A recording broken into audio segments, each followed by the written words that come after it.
అందరికీ నమస్తే అండి. ఇది జగన్మోహన్ రెడ్డి గారి అతి తెలివో లేదా కూటమి ప్రభుత్వ చేతగానితనమో అర్థం కావట్లే. ఈ మాట నేను చెప్పడం కాదు, కానీ విశాఖపట్నం జిల్లాలో ఉన్న తెలుగుదేశం పార్టీ వాళ్ళకు కూడా అందరికీ తెలుసు. అండ్ ఈ రాష్ట్రంలో ఉన్న ఎమ్మెల్యేలకు చాలామందికి తెలుసు. అంతెందుకు సాక్షాత్తు నారా లోకేష్ గారికి తెలుసు, చంద్రబాబు గారికి తెలుసు, పవన్ కళ్యాణ్ గారికి తెలుసు. ఇప్పుడు నేను చెప్పబోయే విషయం ఈనాడు పత్రికలోనే 2-3 సార్లు రాశారు. అదేంటంటే ఉమ్మడి విశాఖపట్నం జిల్లాలో విశాఖపట్నాన్ని ఆనుకొని చుట్టుపక్కల ఉన్న కొన్ని ప్రాంతాల్లో భీమిలి నియోజకవర్గంలో ముఖ్యంగా జగన్మోహన్ రెడ్డి గారి ప్రభుత్వం ఉన్నప్పుడు ఆయన దగ్గర పక్కన సన్నిహితంగా ఉన్న ఒక ఐఏఎస్ అధికారి, పనిచేసిన ఒక ఐఏఎస్ అధికారి తన బినామీల పేరిట విశాఖపట్నంలో భూములు కొన్నారు. ఆ భూముల్లో ఇప్పుడు కొత్తగా గూగుల్ అక్కడ ఇన్వెస్ట్మెంట్స్ చేయాలన్నా, గూగుల్ డేటా సెంటర్ రావాలన్నా, ఎటువంటి ప్రాజెక్ట్స్ కావాలన్నా దాని చుట్టుపక్కలే రావాలి. దానికి ఆయన అడ్డం పడుతున్నాడు. ఆయన బినామీల పేరిట భూములు కొనడం విషయం ప్రభుత్వ పెద్దలకు తెలుసు. అందులో కొన్ని నిషేధిత జాబితాలో ఉన్నాయి భూములు. అంటే క్రయ విక్రయాలు నిషిద్ధం. అయినా సరే ఆయన భూములు కొన్నాడు. ఈ విషయం కూటమి పెద్దలకు తెలుసు. తెలిసినా సరే ఎందుకు చర్యలు తీసుకోవట్లా? ఈనాడులో 2 సార్లు వార్త వచ్చింది. ఈరోజు ఒకసారి వచ్చింది, 4 నెలల కిందట ఒకసారి వచ్చింది. అంతర్జాతీయ ప్రతిష్టాత్మక Google data centre, Google AI central hub Visakhapatnam రాబోతోంది. దాని నిమిత్తం సుమారుగా 304 ఎకరాలు ఎంతో వాళ్ళకి ఇవ్వాలి. ఆల్రెడీ భూసేకరణ ప్రారంభించారు. దీనిలో పట్టా భూములు కొన్నున్నాయి, ప్రభుత్వ పౌరం భూములు కొన్నున్నాయి, అసైన్డ్ భూములు కొన్నున్నాయి, నిషేధ భూములు కొన్నున్నాయి. ఇలా ఉండే క్రమంలో చాలామంది ఇవ్వడానికి ముందుకు వస్తున్నప్పటికీ కొంతమంది ఈ ఐఏఎస్ బినామీల పేరు పెట్టి ఎవరి చేత అయితే భూములు కొనిపించాడో వాళ్ళేమో ఒప్పుకోవట్లేదంట. ఇది ప్రభుత్వ చేతగానితనమా? అసలు ఈ భూములు ఇవ్వను అని అతను అడ్డం తిరిగినప్పుడు వాళ్ళకి ఆ భూములు ఎలా వచ్చాయి? దాని చరిత్ర ఏంటి? అది ఎప్పుడు రిజిస్ట్రేషన్ జరిగింది? 1A అడంగల్లో ఏముంది? RSRలో ఏముంది?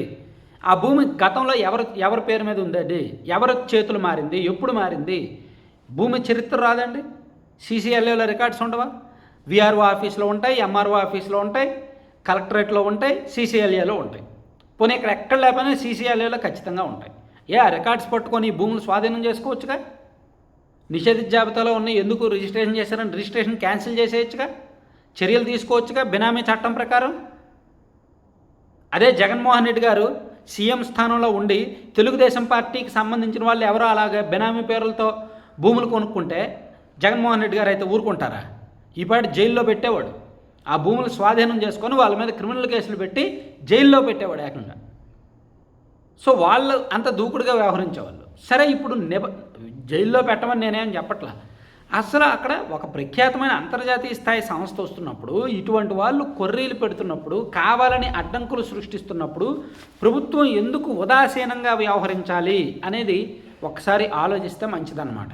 ఎందుకంటే అక్కడ ఒక విశ్రాంత ఐఏఎస్ అధికారి, జగన్మోహన్ రెడ్డి గారికి అత్యంత సన్నిహిత ఐఏఎస్ అధికారి, ఈ గూగుల్ డేటా సెంటర్ కోసం ఎవరైతే భూములు ఇవ్వడానికి సిద్ధపడుతున్నారో వాళ్ళకి ప్రభుత్వం ఇచ్చే కంటే మేము ఎక్కువ రేట్ ఇస్తాము అని చెప్పి అడ్డుకుంటున్నారు. మీరు ప్రభుత్వానికి ఇస్తే ఎంత ఇస్తారు?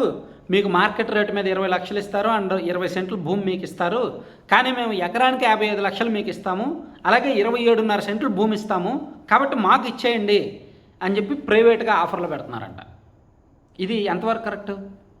సో ఇది ప్రభుత్వ పెద్దలకు తెలుసు, స్థానిక ప్రజాప్రతినిధులకు తెలుసు, అండ్ బహిరంగ విషయమే, ఇదేది రహస్యం కాదు, అన్ని పత్రికల్లో వచ్చింది. కానీ ప్రభుత్వం ఎందుకు ఇంత ఉదాసీనంగా ఎందుకుంది అనేది ఇక్కడ డౌట్ వస్తుంది. ఆ విశ్రాంత ఐఏఎస్ అధికారి ఏమైనా వీళ్ళకి కూడా కావాల్సిన వ్యక్త?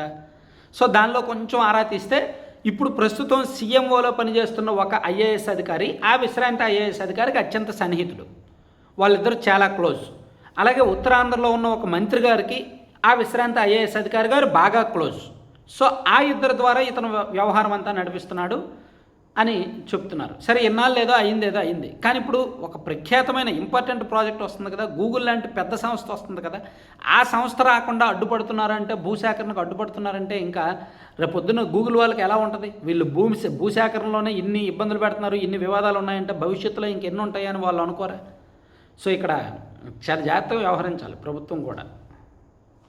Thank you.